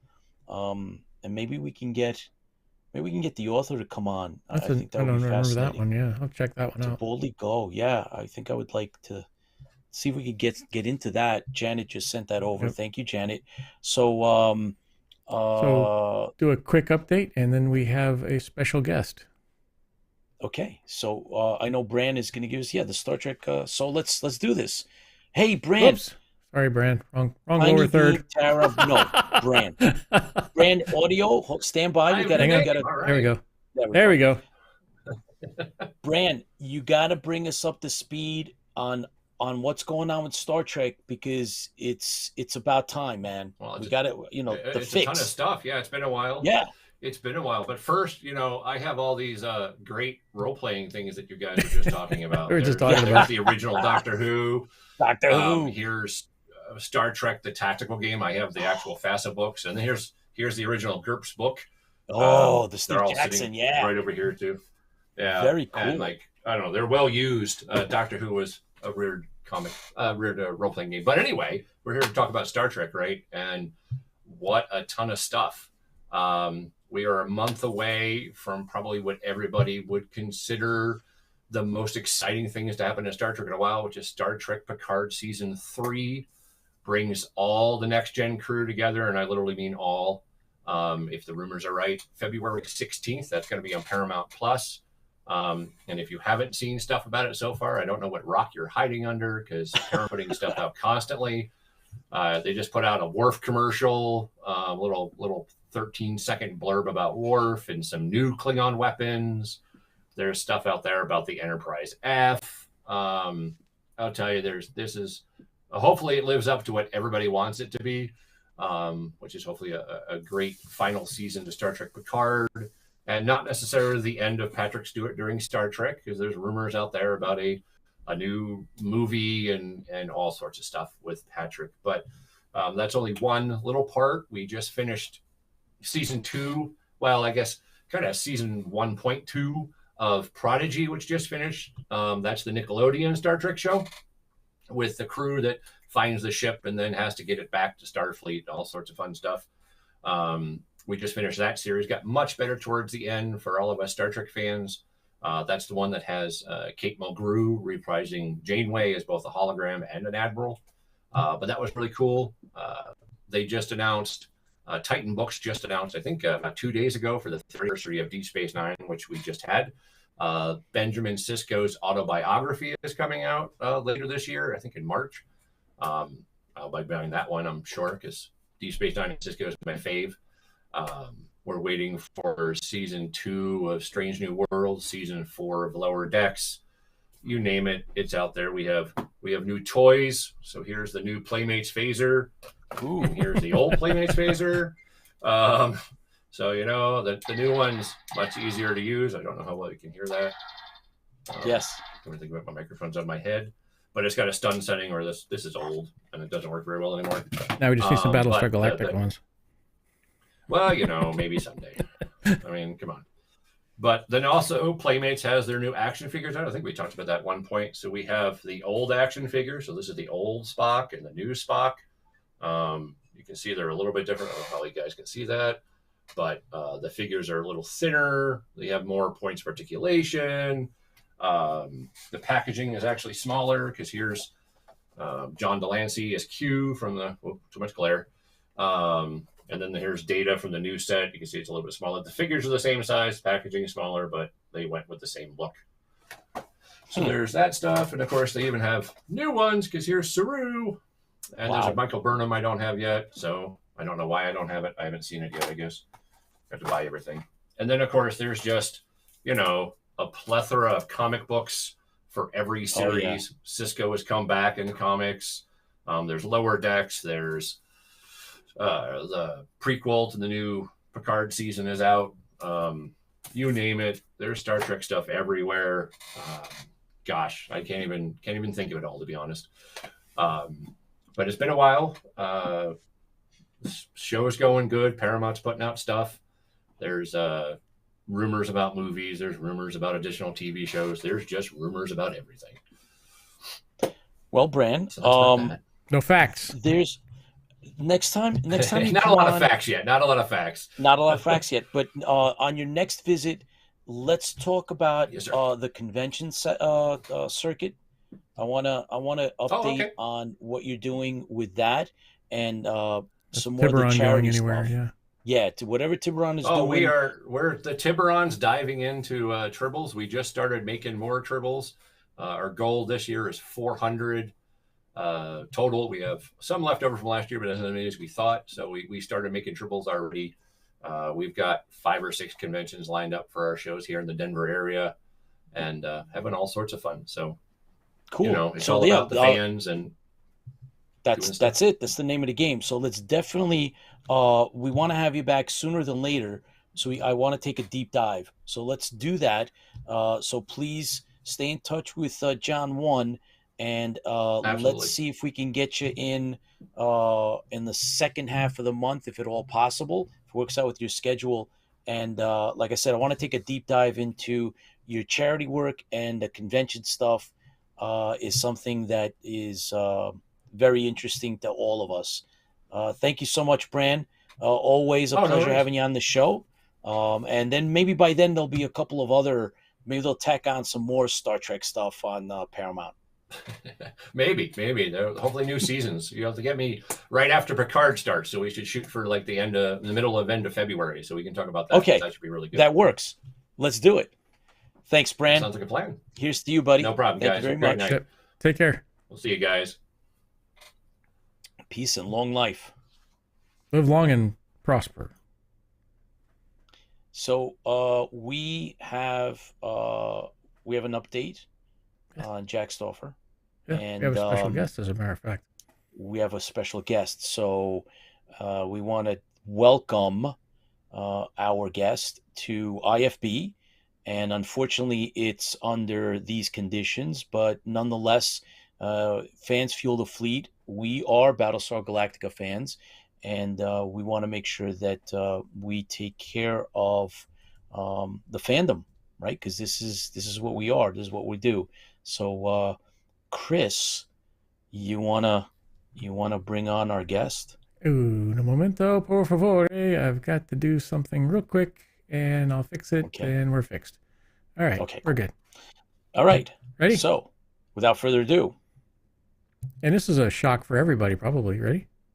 I would imagine. Oh boy, Laurette, how are you? I'm good, thanks. There's so many pictures on the screen. I'm going, Keep you guessing. yeah, Yes. thanks for having me on. Oh, well, the pleasure is ours. We are big Battlestar Galactica fans. There's a lot of other shows that, do the Star Trek, do the Star Wars, do it way better than we do. And we created this show because we are Galactica fans. I had the privilege of meeting you at a New York City convention that was right before the Oh. Texas convention. And Chris and I, we were working on our own committee to do a whole bunch of things with Jack, as a matter of fact. We're supposed to actually do at Jack's Allcon. Cabaret show. Cabaret show. We were Oh, his sponsoring it. cabaret is the best. Yes.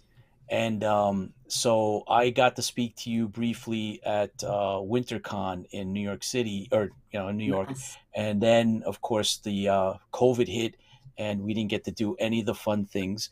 But Yeah, such Well, is that's life, good. Lorette. Right. Thank you for coming on. Welcome to Interfleet Broadcasting, IFB. And I, of course, am New York Pete, because I have the beautiful New York accent that emanates from my mouth. And I like it. Well, thank you. And I represent guys, the Cylon side. Yes, I can go to sleep now. I can get off. I can walk off.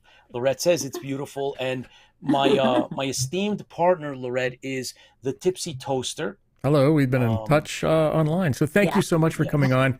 And once again, we really wish this was under different circumstances, but we really wanted to reach out and see if there's any way we could get more information out to the people. So this was a great thing that you're doing to begin with. I think it's fascinating that you thought of doing this for him, and then you had mentioned in a couple of your videos in regards to you're the guardian angels, you and the other girls, the Battlestar Galactica girls, I should say. So it's great that you started this, and I think it's important that we reach out and tell everybody about it again to make sure everybody understands it. Everybody Right. knows that what the challenge is. I mean, it's not insurmountable, but it's a challenge for actors that were acting in shows for a longer period of time, and back in the time frame that we loved. I mean, so there's always a challenge in regards to finances, in regards to something that major like this happens, that you have to have somebody to come in and help out, and you have been one of the angels that have come and helped him out. So it's fascinating, and it's great that you are capable of doing this, and you're doing, and just thinking about doing this is just amazing. So I want to say that up front, to say thank you for stepping up and helping Jack when nobody else would. So, well, there's other people that would. I can't say nobody else would, but you've stepped up in a way that nobody else has. Let's put it that way. You created this great GoFundMe site, and I guess one of the things we'd like to see is, can you fill us in? Some of the people don't know what's happened, so if you could fill us in regards to what happened and why are we in why is he in the situation he is in now? He's, it's been a long time coming, actually. I mean, about 2 years ago, he had, I think it was his left knee. He had, how some people go in and have a body replaced, a hip or a knee, and he had some knee surgery.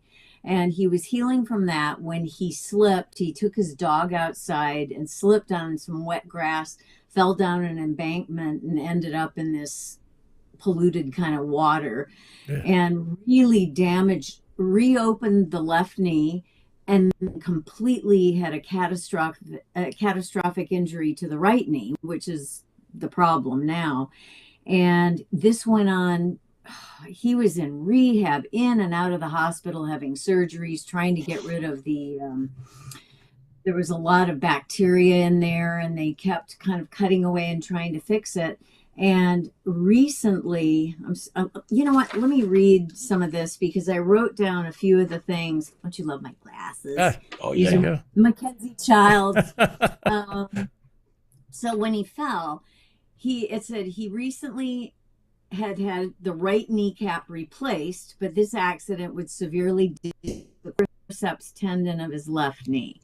After multiple surgeries in 2021, they found they could not repair the catastrophic damage to his right knee. So he went through months and months and months of rehab. They tried to work on it. So then he finally got home after months of rehab, recently was able to spend time home at Christmas. And all of a sudden, I talked to him quite a bit over Christmas, and he was pretty depressed, feeling like he was never going to be able to, between these two legs, the injury was so bad to the right one, and his left leg was very weak. Could he ever walk again? And his wife, Katie, has been remarkable. His family has supported him, but he all of a sudden, a couple weeks ago, passed out at home, and they took him by ambulance back to the hospital and found out that he had sepsis. His body was shutting down. It was affecting his organs, and he to huge lengths to pump antibiotics into him to save his life. And this was just after Christmas. Then the decision had been made before this, prior to this. Forgive me, I'm kind of bouncing all over, but just before this had happened, they were talking about amputating the right leg. They just said, Jack, this is so severely injured, we don't feel that we can fix it. And it was pretty, and he had an appointment, I think, in February to have the surgery done and amputate the right leg. So at Christmas, after that, when he fell at home and then passed out from the sepsis, they decided to push up the surgery. They couldn't get him a bed up at Ford Hospital where he was going to go. And as things are going on now since COVID, hospital beds are hard to come by. Right. And I couldn't believe that could possibly happen. This man had so many things after another happening. Then he couldn't get a bed to get in. So they put him in a local hospital near where he lived, and decided really to save his life that they were going to take the leg right away, which they did. And he just blows me away. He is so brave. I mean, he he would give me such crap for this saying this, but he is. I mean, he's got this bizarre sense of humor. Like, I'll tell you, he said, well, if they cut my leg off, then I can always do Moby Dick and have the peg leg. And he was doing this thing. Annie Lockhart was calling him constantly. She's been, a great support for him too. And they were doing all the pirate jokes and everything. And this is a little too much for me.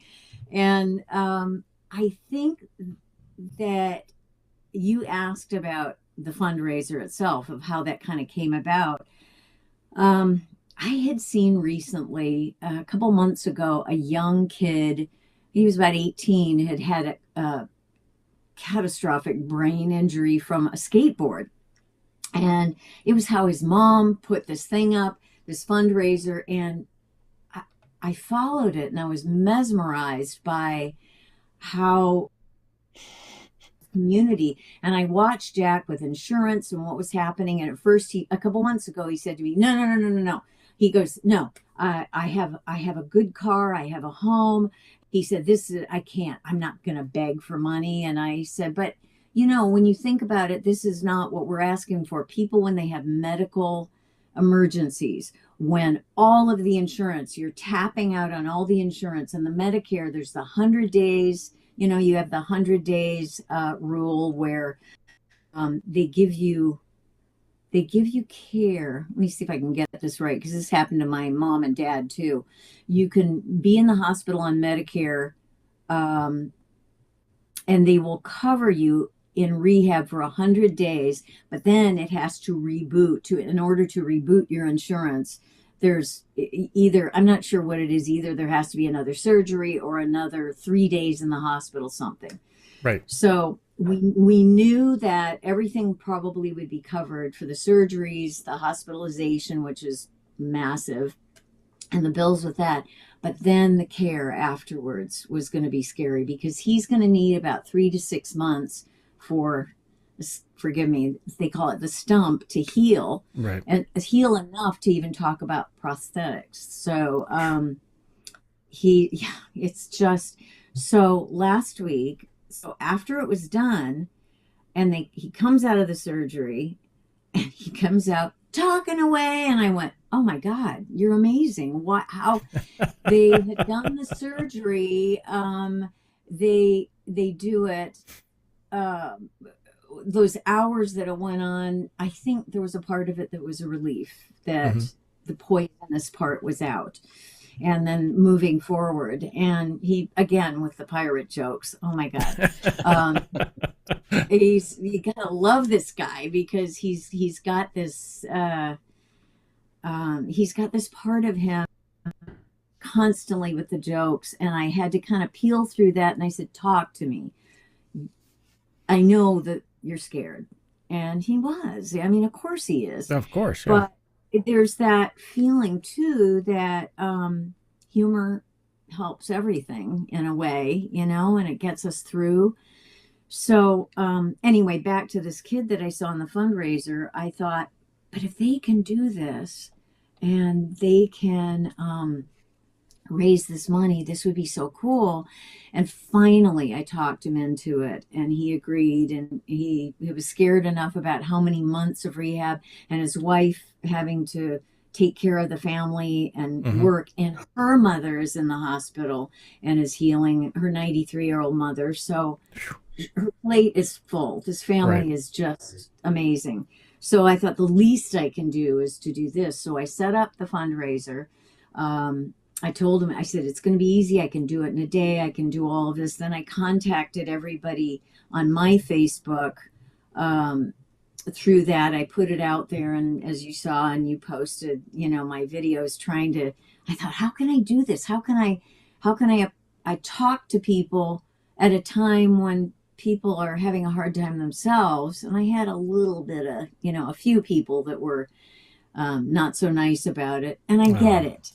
When somebody says, hey, I know people that are starving and they're trying to feed their children. And I said, I understand that too, but this man has had infection and misery for 2 years, has had his leg cut off. So I kind of think he gets a break here. And the woman says back to me, she goes, I stand by it. You know, he's an actor, he's been in TV. So, you know, I said, therefore he doesn't deserve. So Wow. I've kind of, there's people and there's pain out there. So you know what's on the internet, you know, sometimes you just kind of have to, you know, understand and not do it so much. My daughter was in a sitcom for 3 years, and she replaced an actress on there on Last Man Standing, and she got all that negativity the first couple of months. Yeah, the hate mail. And she's the one that taught me. She's the one that taught me. She said, Mom, she said, you got to look the other way. You can't, if you feed into that. You know, there are people that go in there that are just unhappy and they're looking for somebody just to rain on their parade. And so they type in something nasty and say it. But the trolls, yeah. Yeah, exactly. And Jack has so much love coming his way. I mean, 90% of it is pure love. So we've had a response, and we're just trying to keep it alive, keep it out there, reach our goal. We're kind of a third of the way there. Yep. And you guys can help a lot with that, of encouraging fans. The one thing I say to people is my favorite thing. Somebody, when they said, I'm so sorry, I don't have very much, but they sent in $5, and that just killed me. I thought, that's everything. I mean, if we all just did a little bit to help, and there are those that can help more, and that's great. But honestly, the ones that give a little, who only have a little to give, that means a lot. And Jack is beyond touched. He's so blown away, and he wants to give back, and he wants to talk to people, and he's the best with fans. Nobody's better than him. He'll talk to anybody, everybody. Well, yeah, we know that. We had some phone conversations with him leading up to the convention that never was. Yeah, never was. So here's so you were saying we're about a third of the way there. This is the site. Yeah. So if you haven't been there yet, everybody, it's GoFundMe.com. If you just go to GoFundMe and type in Jack Stauffer, Stauffer, it'll pop up. And this is pretty easy. I mean, if you can't afford anything, just hit share and share it on your page and let everybody else know. But if you can donate, you can hit the little donate now button, and it's as simple as this. I mean, you just type in a number here, let's say that, and then you just say, hey, choose your method. So mine, I like PayPal myself, and I'll just hit that, and it goes through the little thing on the other side, and you pay. Click to continue. There you go. And that's it. And it's that simple, people. So you just go out and do that. Now you can help spread the word. Please do. I mean, and I think of all of us as a community. I mean, all these shows, all our sci-fi community.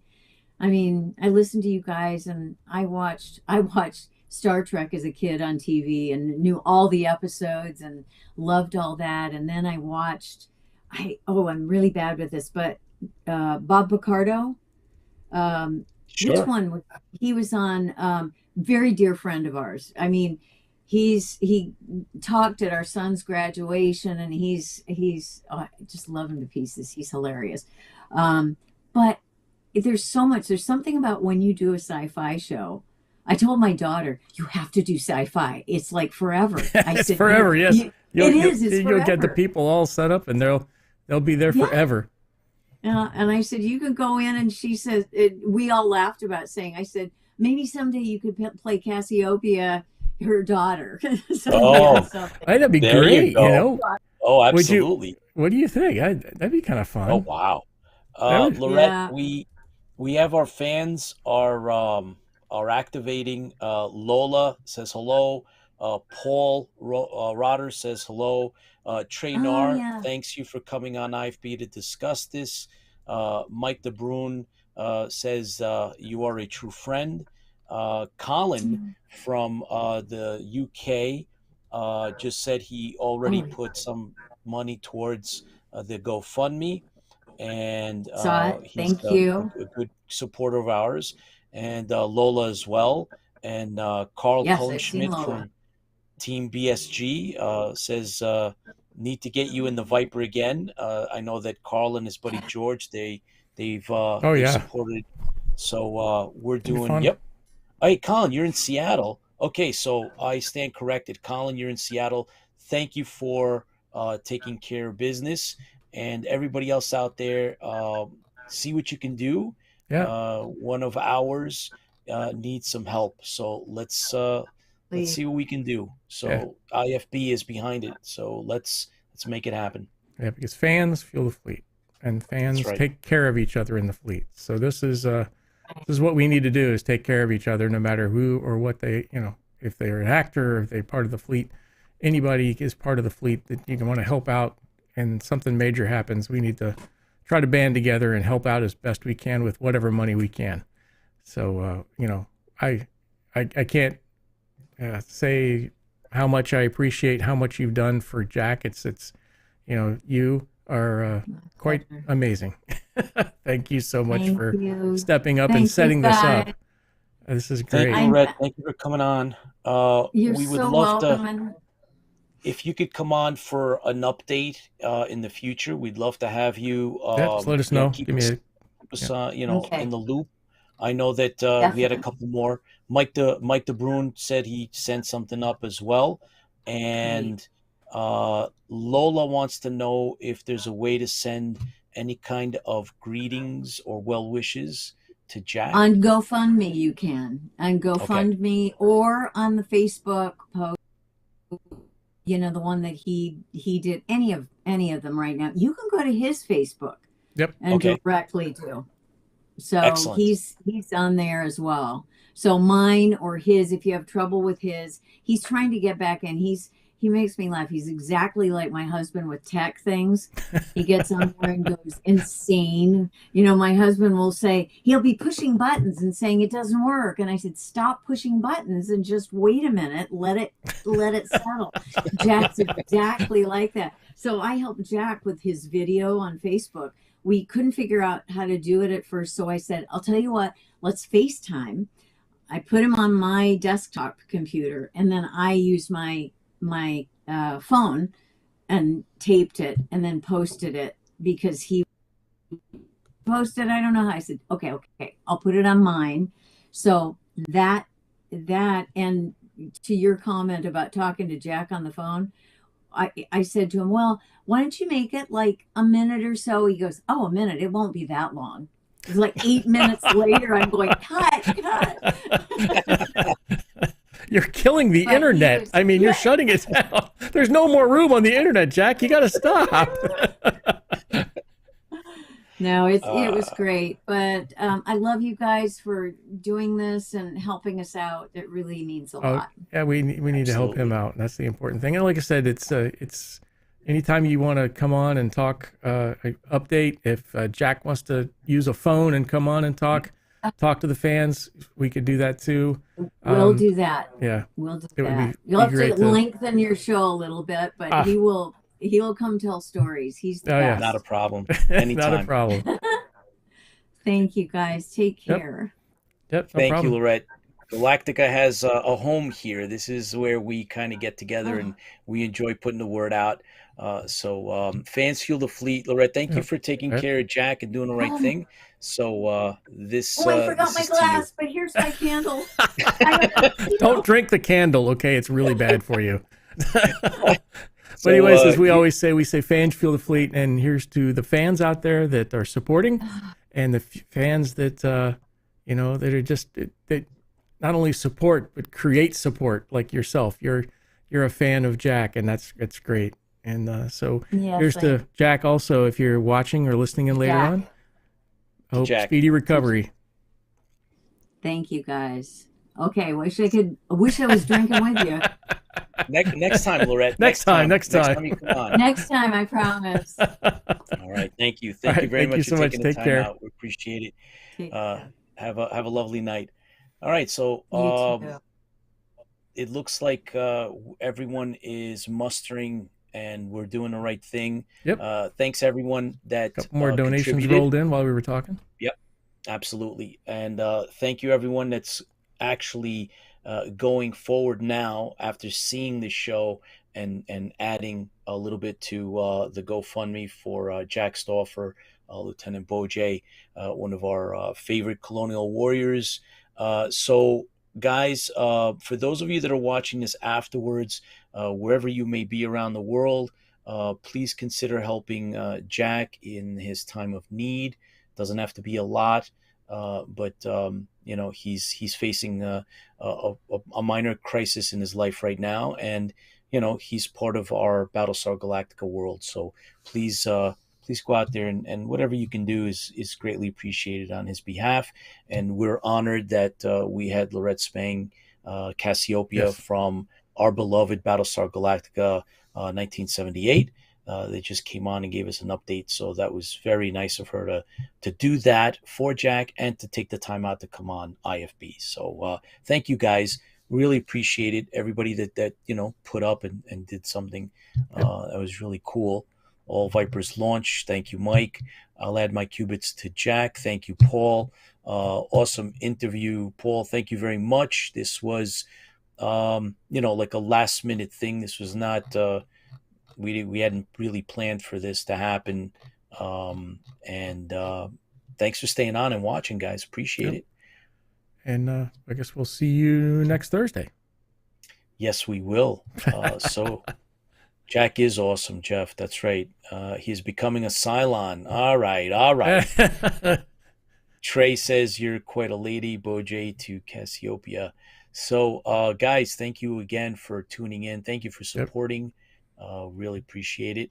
And let's show them what the fans can do, right? What IFB can do for you know someone in need.